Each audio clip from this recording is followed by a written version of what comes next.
Sir, एक कहावत हम बचपन से सुनते आए थे कि राम नाम जपना और पराया माल अपना। और ये जो कहावत है हमें लगता था कि क्यों बोलते होंगे, समझ नहीं आ रही थी। बहुत हमारे बुजुर्गों ने कही, उनके बुजुर्गों ने कही होगी पर आज लग रहा है कि वास्तव में उन्होंने ये बात क्यों कही थी। भारतीय जनता पार्टी जो है, इनका काम केवल सुबह उठ के शाम तक राम नाम जपना और पराया माल अपने वाली कहावत। अभी आप लोगों के माध्यम से जो जानकारी उपलब्ध हो रही है, 235 करोड़ रुपए बीफ व्यापारियों से लिए गए। मंदिर भगवान राम जी का बनाना है और वहां बीफ व्यापारी से आप पैसे ले रहे हो। कोई नियम होता है, कोई सिस्टम होता है कोई। ये तो शुक्र मनाए कि आप जैसे कोई खोजी पत्रकार थे, उनका मैं नाम भी अगर लूं यहाँ तो कोई दिक्कत नहीं। उन्होंने 1000 रुपए का बॉन्ड खरीदा था उस समय, पूनम अग्रवाल जी ने। नहीं खरीदा होता दबी रहेगी होती बात। उनसे हमने जो वार्तालाप किया, उन्होंने कहा कि हमने 1000 रुपये बॉन्ड खरीदा, एक सीधा सिंपल कागज दिया गया। हमने कहा कि इस पर कई नंबर क्यों नहीं लिखा, क्या है। उन्होंने कहा कि नहीं, ये ऐसे ही होता है, ऐसे ही दिया जाएगा। उसकी जब उन्होंने खोजबीन की, खोज पड़ताल की, तो एक स्पेशल टॉर्च होती है, आप शायद आपने सुना हो, तो उसमें जब लगाते हो तो उसके अंदर एक कोड होता है। वो कोड तब जाके दिखता है कि हाँ ये कोड इसके। भाई उसको छुपाने की जरूरत क्या थी? इतना घूंघट क्यों उड़ाना है मोदी जी? बॉन्ड आपने ठीक, आपने कहा कि हम बॉन्ड से खरीदेंगे, लोग बॉन्ड खरीदेंगे, उससे पार्टी को पैसा आएगा। पर जो घूंघट करने वाली जो बात थी वो क्यों?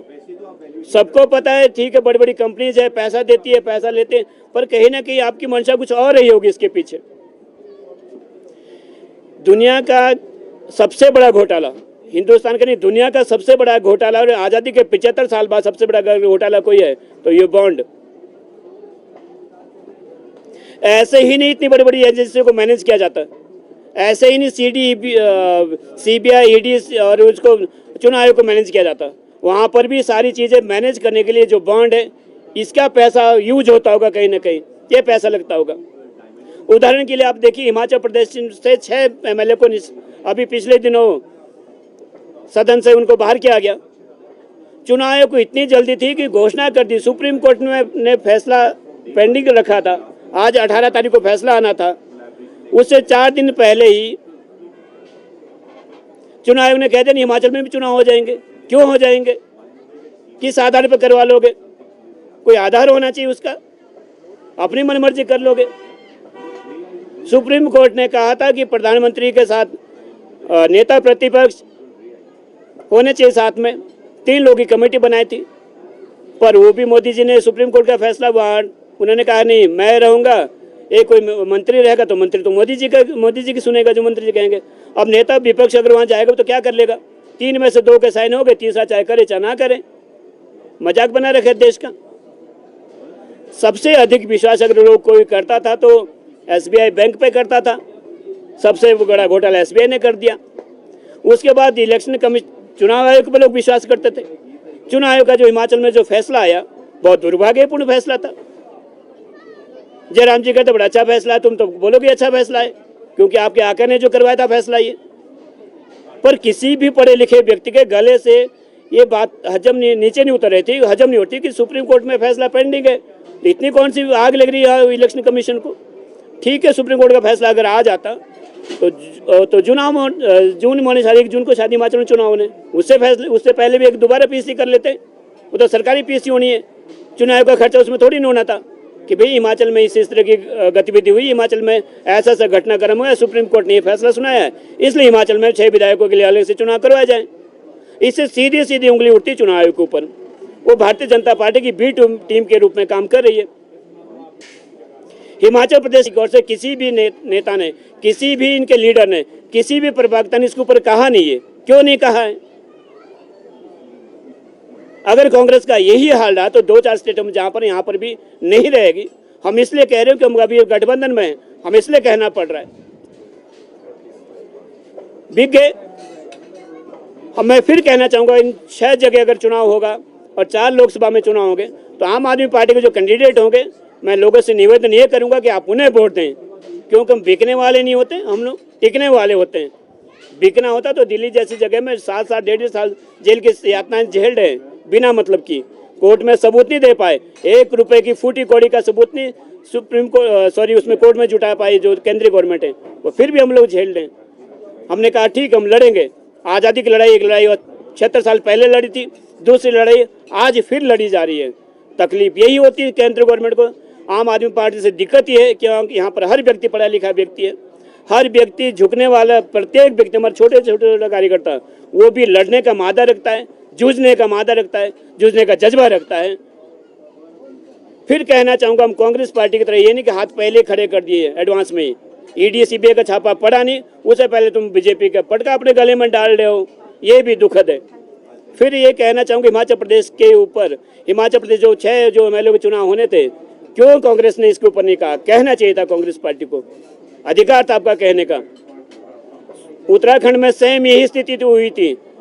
उस समय सुप्रीम कोर्ट ने एक फैसला सुनाया था जो आज फिर कहा सुप्रीम कोर्ट ने, सुप्रीम कोर्ट उसी ओर जा रहा है कि ना तो इनकी सदस्यता जाएगी और ना इन्हें वोट डालने का अधिकार रहेगा। उत्तराखंड में ये स्थिति हुई थी, वहाँ पर भी कुछ इस तरह के बागी विधायक थे। सुप्रीम कोर्ट ने कहा था कि वो उन्हें वोट डालने का अधिकार नहीं रहेगा। अगर इसके बाद चुने हुए पार्टी के साथ दोबारा गद्दारी की जाती तब उनकी फिर उन्हें पार्टी से निकाल दिया जाएगा, सुप्रीम कोर्ट भी उनकी सदस्यता भी खत्म कर देगा। लेकिन अभी वर्तमान में क्योंकि एक बार मौका दिया जाता है, सुप्रीम कोर्ट भी एक बार मौका देता है, उन्हें वोट डालने का अधिकार तो मिलेगा नहीं, लेकिन एमएलए वो बने रहेंगे। ऐसा उत्तराखंड में हुआ था और हमें लगा कि हिमाचल में भी ऐसा ही होगा। और उससे पहले चुनाव आयोग को इतनी जल्दी थी, उन्हें लगा कि लोकसभा के माहौल के साथ साथ 6 सीटें ये भी हम निकलवा देंगे तो मोदी जी शाबाशी देंगे, और ये गलत है। सुप्रीम कोर्ट में क्योंकि इस समय सुप्रीम फैसला लेने वाले सही व्यक्ति है, हमें उनके ऊपर गर्व है। उन्होंने समय समय पर बहुत अच्छे फैसले लिए हैं, उनके लिए उनको ढेर सारी शुभकामनाएं। और देश को भी, क्योंकि देश के सामने हमारे पास ऐसे सुप्रीम कोर्ट में जो अभी चीफ जस्टिस साहब हैं, बहुत उम्मीदें हैं प्रत्येक व्यक्ति को। नहीं तो यहाँ तो पूरा तानाशाह रवैया जो अपनाया था, वो चाहे बॉन्ड के ऊपर हो, चाहे इलेक्शन कमीशन के ऊपर हो। मैं धन्यवाद करना चाहूँगा आप सब लोगों को, आप सब लोग आए, एक महत्वपूर्ण विषय की जाए। कुछ व्यस्तता थी, नहीं कर पा रहे थे। हमें लगा कि कांग्रेस पार्टी की ओर से कोई बयान आएगा, पर नहीं आया। क्यों नहीं आया, समझ से परे। बहुत बहुत धन्यवाद। आप कुछ पूछना चाहते तो प्लीज पूछें। आप गठबंधन में भी रहना चाहते हैं और चुनाव भी लड़ना चाहते हैं, तो कैसे चलेगा, कैसे मिलकर उतरेंगे फिर आप लोकसभा इलेक्शन में? अगर हमारा जो गठबंधन होता है तो लोकसभा लेवल पे गठबंधन और विधानसभा में हम अलग अलग लड़ते हैं। पहले भी अलग अलग लड़े और आगे भी अलग अलग लड़ेंगे।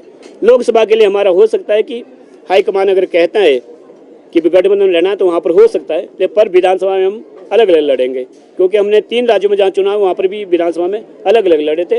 लोकसभा में उनके साथ सीट शेयरिंग कर रहे हैं। सरकार बनने पर समर्थन लेंगे आप कांग्रेस का, अगर इस तरह का कुछ आपका कारनामा चल रहा है? सीट सरकार बनने पे मतलब स्टेट या सेंट्रल? स्टेट में अगर आपकी सरकार बनती है आगे जाके, हाँ, अन्य राज्यों में बनती है, आप गठबंधन में है, अलायंस में है, आप एक दूसरे के विरोध में भी है और साथ भी है, तो गठबंधन सेंटर के लिए है, तानाशाह को हटाने के लिए गठबंधन है। जो भी हमने कहा कि ये तो सुप्रीम कोर्ट, अच्छी बात है सुप्रीम कोर्ट चीफ जस्टिस साहब है, नहीं तो यहाँ तो आप समझ सकते हैं कि स्थिति अभी क्या है। गठबंधन सेंटर की मोदी सरकार को, तानाशाह सरकार को हटाने के लिए, स्टेट के लिए गठबंधन नहीं है। स्टेट में अलग अलग लड़ रहे हैं। बहुत बहुत धन्यवाद। कोई और पूछना चाहे प्लीज़।